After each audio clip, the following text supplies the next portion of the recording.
नमस्कार दर्शकों, संवाद प्लस न्यूज़ चैनल में आपका स्वागत है।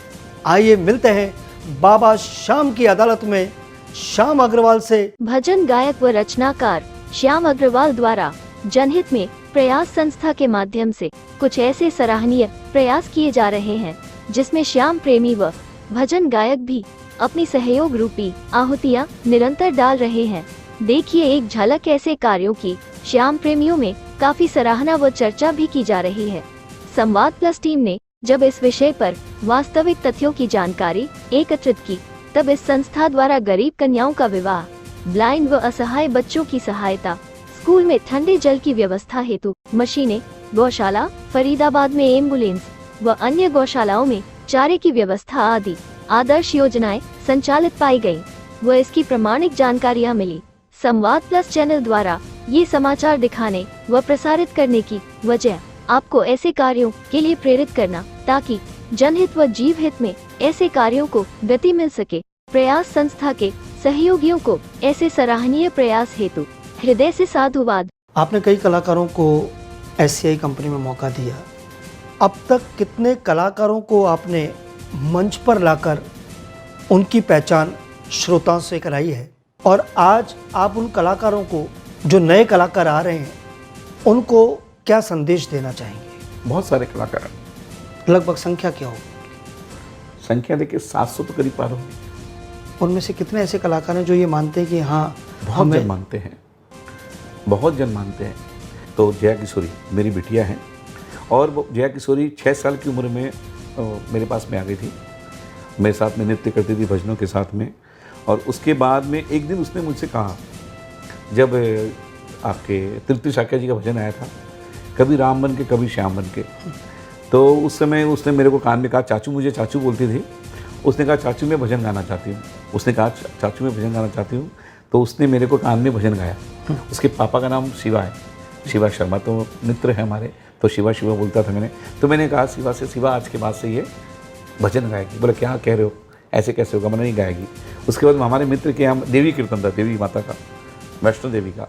तो उसमें जया किशोरी जी ने पहला भजन गाया था, बाटो बाटो आज बधाई, किसने रचाई मेहंदी हाथ में, मुझे अभी तक याद है। तो मुझे उसके बाद उस बच्चे का इतिहास आज क्या है, वो हमारे भारतवर्ष का पूरी दुनिया में नाम, आज के दिन पूरी दुनिया में नाम कर रही है। और मैं दिल से आपके चैनल के माध्यम से उसको यही आशीर्वाद देता हूँ कि वो जुग जुग जिए और खूब नाम करे, खूब कमाए, अपने माता पिता का खूब नाम करे।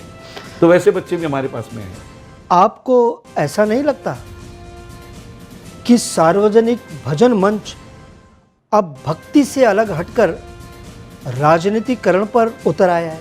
राजनीति अच्छा, मंच के लिए राजनीतिकरण की आप बात बोल रहे हैं, तो जो धर्म की बात कहाँ करेगा व्यक्ति? धर्म की बात आप बताइए कहाँ करेगा?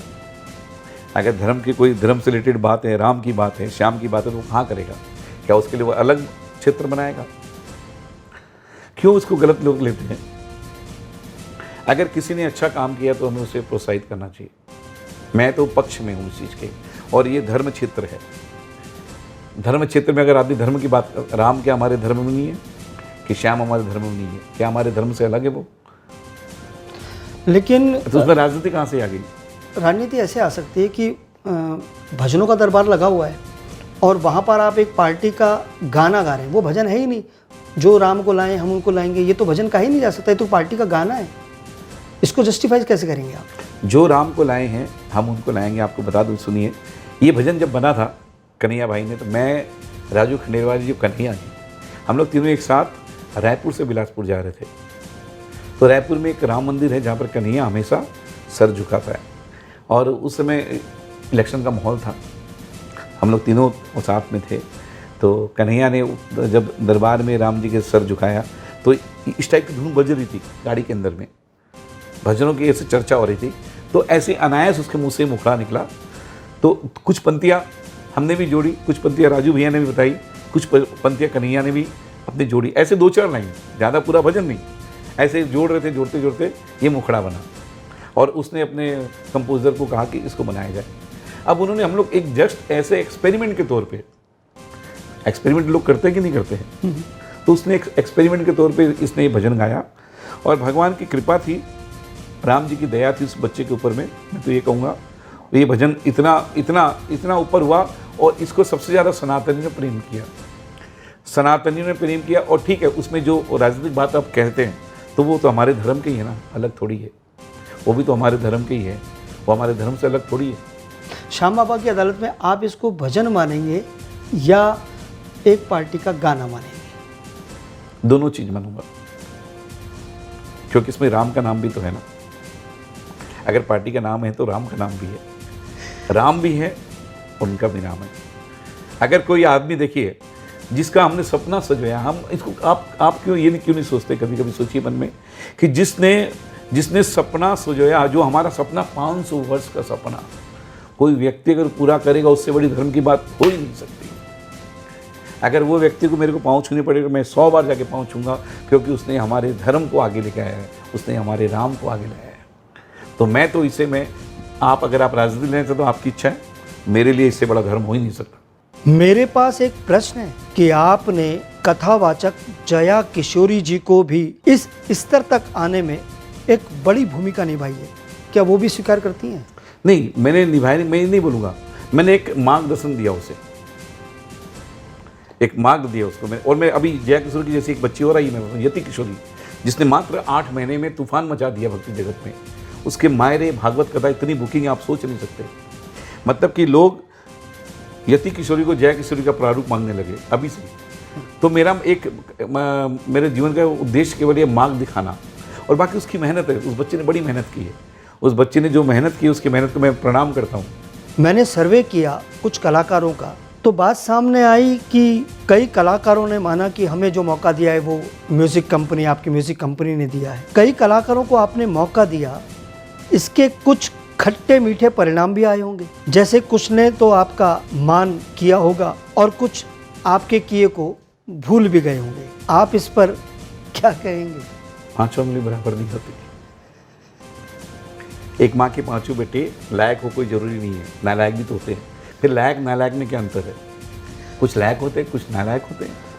तो जो मानते हैं वो तो ठीक है, लेकिन जो नहीं मान रहे आपका किया हुआ, उनको क्या कहना है? कोटेशन मैंने बनाया है, जो ना हुआ अपने गुरु और अपने परिवार का, जो ना हुआ अपने गुरु और अपने परिवार का, वो क्या होगा श्याम सरकार का।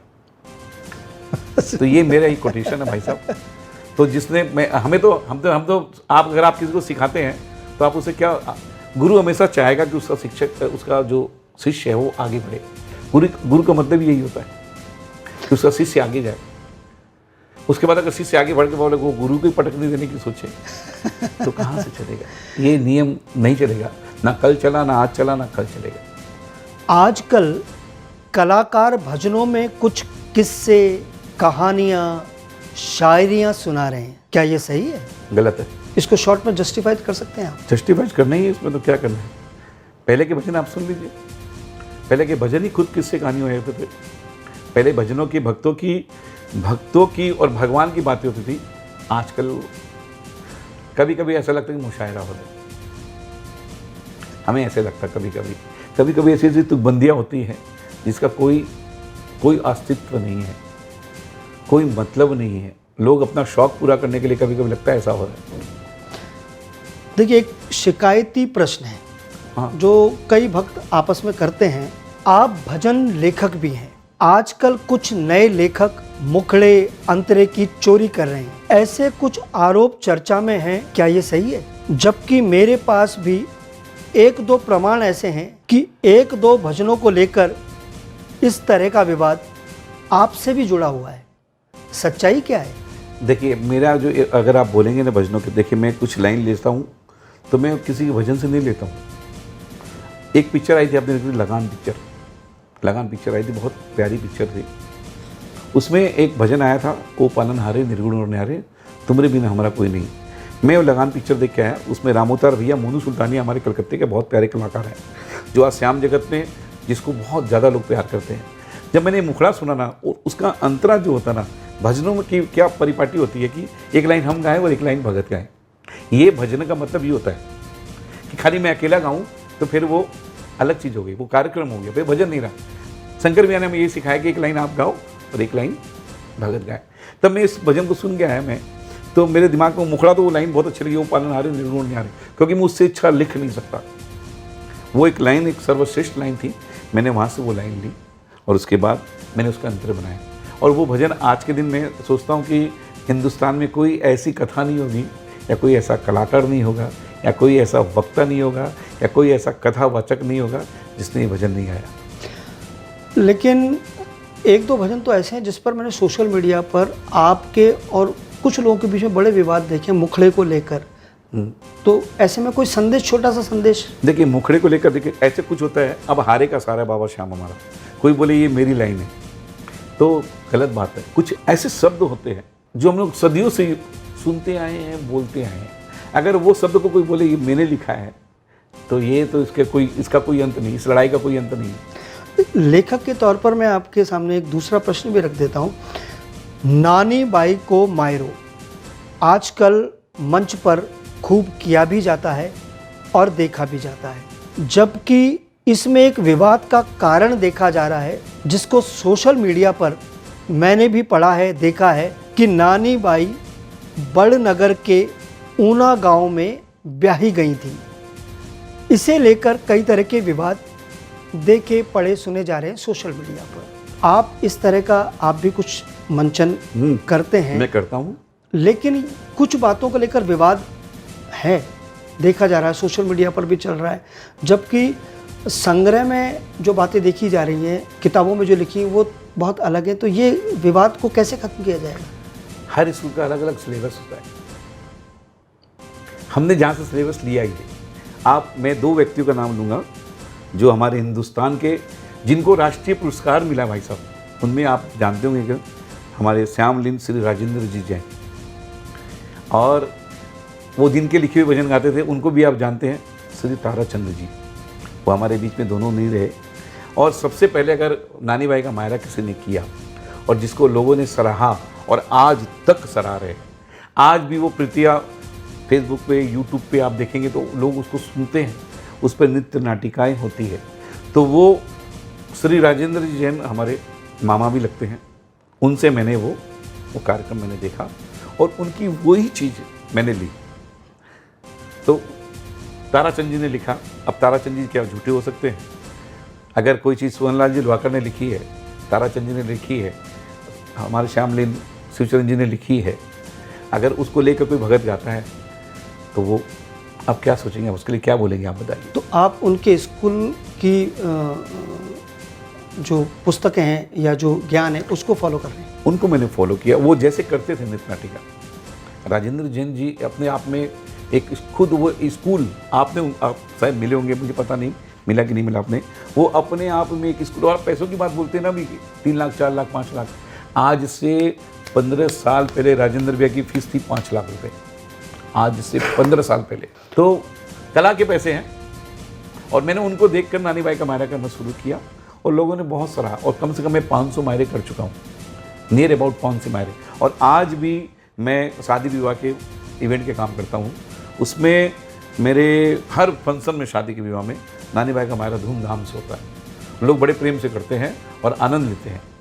आप सोशल मीडिया पर खूब एक्टिव हैं, लाखों घंटे आपको देखा जाता है, ऐसा आपका स्टेटस बताता है। आपके फैंस, फॉलोवर्स भी बहुत हैं, लेकिन कई बार ऐसे शब्दों का आप उपयोग कर जाते हैं जो विवादित भी हो जाते हैं।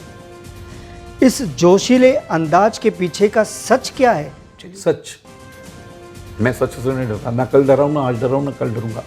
कुछ लोग हैं, कुछ नहीं, कुछ हमारे भक्ति जगत में ऐसे लोग हैं जिनको टांग खींचने में मजा आता है भाई साहब, और वो टांग खींचते हैं। मैंने क्या कहा, अगर मैं आपसे एक प्रश्न करता हूँ, आप इतने प्रश्न मुझसे कर रहे हैं, आज नंदू जी, पप्पू भैया, जयशंकर भैया, बिन्नू जी, जो हमारे आदरणीय हैं, अगर ये हमें कहे, कुछ कहे कि श्याम तुम्हें ये काम करना है, तो हमारी हिम्मत नहीं है कि हम उनकी बात को काट दें। मेरी क्या, किसी की भी नहीं है। आज जितने भी कलाकार हैं जो श्याम जगत में आज है, जो चाहे वो कन्हैया मित्तल जी क्यों ना हो, सर्वे सर्वा हो, पर अगर आज नंदू जी, पप्पू भैया या बिन्नू जी या शंकर भैया अगर कोई बात बोलते हैं तो हम लोग उनकी बात को मानने के लिए बाध्य हैं। अगर वो बात सही है तो तो लोग को अगर कोई हमारे जैसा व्यक्ति गलती करता है तो उसे समझाना चाहिए, उसे बताना चाहिए कि आप यहाँ गलती कर रहे हो, उसको सुधारो, ये नहीं कि उसकी टांग खींचो। तो हमारे भक्ति जगत में अभी टांग खींचने का प्रचलन ज़्यादा है और समझाने का प्रचलन तो पूरा ही खत्म हो चुका है। आपने कई बार आवाज़ उठाई कि जो गायक कलाकार लाखों रुपए कमा रहे हैं वो भजन लेखकों को रॉयल्टी अदा करें। इस बात के पीछे आपका मकसद क्या है? मकसद ये है, हमारे एक आदरणीय बड़े, आप नाम में सुना होगा, विनोद जी गाड़ोदिया, विनोद जी हर्ष है, ये सब इस्टेब्लिश्ड है, शंकर भैया इस्टेब्लिश्ड है, मैं भी इस्टेब्लिश्ड हूँ। पर बहुत सारे जैसे पप्पू बेधड़क जी कल मेरे साथ में वो थे, उनके लोगों ने बहुत सारे भजन गाए हैं, बहुत सारे लोगों ने भजन गाए हैं और वो 3-4-5 हज़ार रुपये लेते हैं, वो भी लोगों ने पेमेंट नहीं किया, वो भी लोगों ने पेमेंट नहीं किया। तो मैं चाहता हूँ कि जो प्रोफेशनल राइटर हैं, और लोग, सबसे बड़ी बात क्या है कि 3-3, 4-4, 5-5 लाख रुपए लेने वाले वो प्रोफेशनल राइटर से भजन नहीं लेते हैं, वो उनको भजन चाहिए फ्री में। वो जयशंकर भैया का भजन खोजेंगे, श्याम अग्रवाल का भजन खोजेंगे, बिन्नू जी का भजन खोजेंगे, नंदू जी का भजन खोजेंगे, पर वो जो एक प्रोफेशनल राइटर है जिसने स्टाम्प लगा के रखी कि मैं प्रोफेशनल राइटर हूँ और उनके लिखे हुए सारे भजन सुपर डुपर हिट है, लोग उनके पास नहीं जाते। इसलिए मैंने ये आवाज़ उठाई, आप उनके पास में जाइए, उनसे भजन लीजिए ताकि उनका भी भला। इस आवाज़ से कुछ परिवर्तन आया? परिवर्तन हुआ है। आप पप्पू जी बेदड़ से बात करिए, मेरे यहाँ से जितने स्टूडियो में मैं जितने भजन उनसे लेता हूँ, बिना आगे उनको पैसे देता हूँ। मेरा कोई भी काम है, ये आप समझ चुके होंगे, मैं आगे एडवांस करता हूँ, उसके बाद काम करता हूँ, ये मेरा नियम है। जब आपने इतना ही जवाब दिया है तो आप स्वयं भी तो एक कंपनी के एमडी हैं, आपने भी एक म्यूजिक कंपनी चला रखी है। आपने अब तक कितने भजन राइटर्स को रॉयल्टी दी है, क्या ये प्रमाणित कर सकते हैं आप? अगर वो प्रोफेशनल राइटर है, मैंने प्रोफेशनल राइटर की बात की है, तो मैं जरूर दूंगा। अगर वो प्रोफेशनल राइटर है, वो हमसे अगर मांगे रॉयल्टी मैं जरूर दूंगा। अगर नहीं अभी है, तक आपने कुछ दिया किसी को? नहीं, मैंने ऐसे तो नहीं दिया, पर मैंने बहुत कुछ दिया है। मैंने गाने के पीछे दिया है, मैंने गाने के पीछे बहुत, जो संजू शर्मा का एक भजन हिट हुआ सांवली सूरत पे, आप संजू शर्मा से पूछिए उनको मैंने कितनी रॉयल्टी दी है। मयंक अग्रवाल का एक भजन हिट हुआ, उसने रॉयल्टी ली, पर उसने एक काम क्या किया, वो सारे का सारा पैसा मयंक अग्रवाल ने प्रयास को दान में दे दिया। बोला नहीं, मेरे को रॉयल्टी मेरे बाबा ने दे दी है, श्याम भैया ये रॉयल्टी। और आज भी मयंक अग्रवाल की रॉयल्टी प्रयास में जाती है, उससे गऊओं की सेवा होती है। उस बंदे को मैं मानना पड़ूंगा, सैल्यूट करूंगा मैं, उसने अपनी रॉयल्टी दान खाते में डाल दी। मुझे रॉयल्टी नहीं चाहिए, मुझे बाबा श्याम ने रॉयल्टी दे दी क्योंकि मेरे रोज के प्रोग्राम बुक होते। मेरी जानकारी में है कि आप बड़े बड़े इवेंट्स भी करते हैं, आपकी कंपनी बड़े बड़े इवेंट्स भी लेती है, जैसे शादी ब्याह, इनमें भी आप बहुत बड़े बड़े काम करते हैं। मेरे पास एक प्रश्न आया है कि आप वहाँ पर भी कभी कभी श्री राधा कृष्ण को वरमाला के समय जिस तरह से प्रस्तुत करते हैं, क्या ये धर्म संस्कृति का मजाक नहीं है? देखिए, अब इसका भी मैं आपको जवाब दूंगा, मैं जरूर दूंगा जवाब। हमारे यहाँ फूलों की होली होती है, एक ये रास का एक, और हमारे मारवाड़ियों में एक प्रथा है भात की प्रथा है, जिसमें वीरा, और ये भात की प्रथा मायरा किसने भरा आपने बताइए? कृष्ण। इसमें मेन मुद्दा ही कृष्ण है। और वरमाला लेकर, अगर आप बोलते वरमाला लेकर आप चल रहे हैं, तो वो शो जिसके उठाएंगे, तो वो मेरा शो नहीं था। मैं कृष्ण राधा को अगर मैं लेके आता हूँ तो मायरा भरने के लिए लेके आता हूँ। जो बहन के साथ में आते हैं, चुनरी उड़ाते हैं, वरमाला लाने के लिए एक बार पोस्ट आई थी और पप्पू शर्मा जी ने मुझसे कहा था, और मैंने वो काम नहीं किया था। उसके बाद भी मैंने सार्वजनिक मंच में माफ़ी मांगी थी, क्षमा मांगी थी कि आज के बाद ऐसा कार्य नहीं होगा, और उसके बाद मेरे सामने वैसा कार्य मैंने होने नहीं दिया। और उसके बाद अगर आप बोलते हैं कि इवेंट में कृष्ण कन्हैया, तो कृष्ण कन्हैया कहाँ नहीं है? क्या कीर्तनों में कृष्ण कन्हैया नहीं नाचते? उस समय आपको इवेंट नहीं है वो। कृष्ण कन्हैया तो जहाँ पर रास रचाया जा रहा, जहाँ फूलों की होली होगी, जहाँ मायरा होगा, जहाँ मधुवन थीम होगी, वहाँ कृष्ण आएंगे ही आएंगे। क्यों नहीं आएंगे? जरूर आएंगे। बल्कि तो मैं तो बोलता हूँ कि हम अपने भगवान को हर पल याद करते हैं, इससे बड़ी बात क्या हो सकती है? कीर्तन का स्टेज अलग है और मायरे का स्टेज अलग है। वाह, किसने कह दिया आपको? अगर आपके घर में शादी हो, अगर आपकी बहन चाहेगी, आपका भाई आप चुनरी लेकर जाएं, साथ में कन्हैया आए, मेरे हाथों से चुनरी उड़ाए, तो आप क्या करेंगे? आप लेकर जाएंगे कन्हैया को? अगर आपकी बहन की इच्छा होगी मेरा भाई क्या तो कन्हैया के रूप में आए या फिर कन्हैया के मुझे चुनरी उड़ाए, तब आप क्या करेंगे? तो एक बहन के मन की बात है जो हम लोग इवेंट में करते हैं, उसके लिए कोई बड़ी बात नहीं है, और मैं करता था और करता रहूँगा। इसके लिए कोई भी कुछ भी कहे। हाँ, वरमाला के अगर आप बोले लेके जाएंगे ठाकुर जी पहनाएंगे तो गलत है। उसके लिए मैंने एक बार सोशल मीडिया पर माफ़ी मांग ली है। पर मायरे में कृष्ण जाएगा, मधुबन में कृष्ण जाएगा, फूलों की होली में कृष्ण जाएगा, और एक बार नहीं 1000 बार जाएगा। इसके लिए जिसको जो कुछ करना वो कर सकता है। आपकी म्यूजिक कंपनी में आपने कई कलाकारों को मौका दिया, ट्रैक्स बनवाए, उन्होंने ट्रैक्स बनाने के पैसा भी दिए। जिस कलाकार ने ट्रैक बनवाया उसने पूरा पैसा दिया, वो ट्रैक आपके पास रह गया। लेकिन फिर आपने कुछ दिनों बाद कुछ अन्य कलाकारों को उसी ट्रैक पर गवाया, उनसे भी पैसा लिया। ये न्याय संगत कैसे होगा? मेरी कंपनी में आज तक मैंने जितने ट्रैक बनाए मैंने अपने खर्चे पर बनाए, और चाहे वो संजय मित्तल हो, चाहे वो संजू शर्मा जी हो, चाहे वो शंकर भैया हो, मैंने सबको पारिश्रमिक दिया है गाने का। ट्रैक मेरी निजी प्रॉपर्टी है, उसका मैं कुछ भी कर सकता हूँ। मैंने किसी को ऐसे को लूटा नहीं है, मैंने किसी को। और मैं अगर किसी, जैसे रवि बेरीवाल है, एक मेरा मित्र है, वो मेरे यहाँ पे बहुत सारे भजन गाता है, मैं उसके लिए काम करता हूँ, वो मेरे लिए काम करता है। उसके कुछ एक ट्रैक उसको कोई आपत्ति नहीं है, पर श्याम भैया अगर किसी की ज़िंदगी बनती इस ट्रैक से तो हमें क्या लेन देन है, बनने दीजिए। आप बताइए एक धुन पे कितने भजन हैं? एक मैं आपसे प्रश्न करता हूँ, कीर्तन की रात, इस पर मैं आपको 50 भजन आपको सुना सकता हूँ एक ही धुन के ऊपर में। जब धुन एक ही है कि आप धुन या नहीं ना, क्यों फिल्मी गाने को यूज करते हो आप लोग बार बार? धुन लाइए। जैसे वृंदावन में रोज नई धुन बनती है, पर हमारे सगत में हमारे श्याम जगत में केवल और केवल फिल्मी गीतों का ही बोलबाला है, और अभी तक वही चल रहा है, अभी तक ढर्रा चेंज नहीं हुआ। इसको अगर किसी ने बदला है थोड़ा बहुत तो हमारे शंकर भैया, जिन्होंने फिल्मी गीतों के साथ अपनी धुन को ऐसे कंपोज किया है कि वो पर्सनल लगती है। उनका कोई भी भजन उठाइए, आपको फिल्मी धुनों से मिलता हुआ नहीं लगेगा, अलग लगेगा।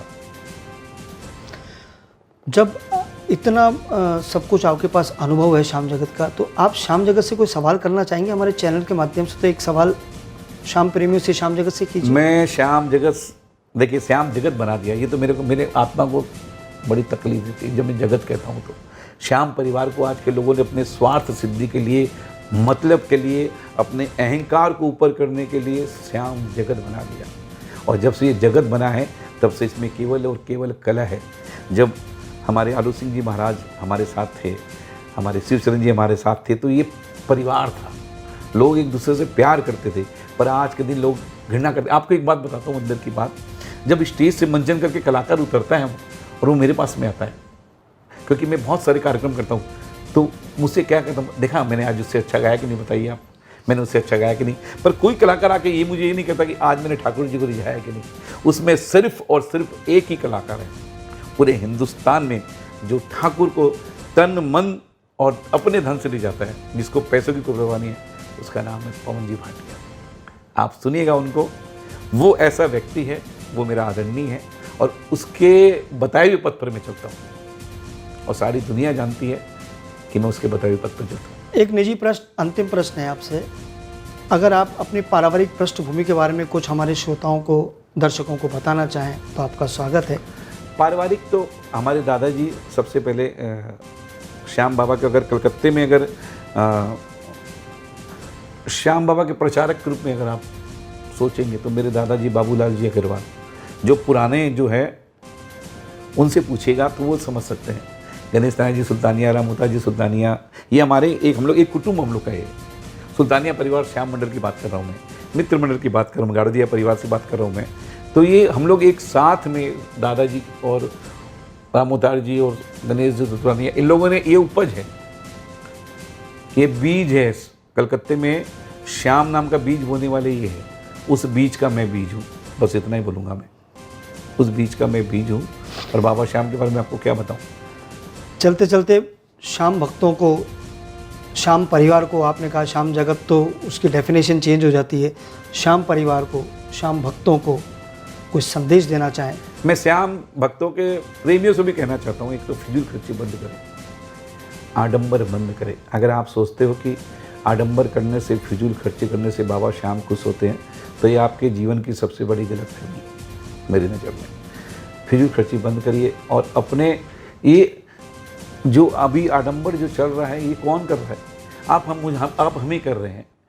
आप कभी आप जाके देखिए, कीर्तन के स्टेज को लोगों ने डिस्को का स्टेज बना दिया। आप इवेंट की बात करते हैं हमसे, आप जाके देखिए एक एक कीर्तन के अंदर में 50 तो मूविंग लाइट्स, जो हम लोग जब कोई फिल्म स्टार आता तो हम लोग उसको यूज़ करते, स्पार्कल्स,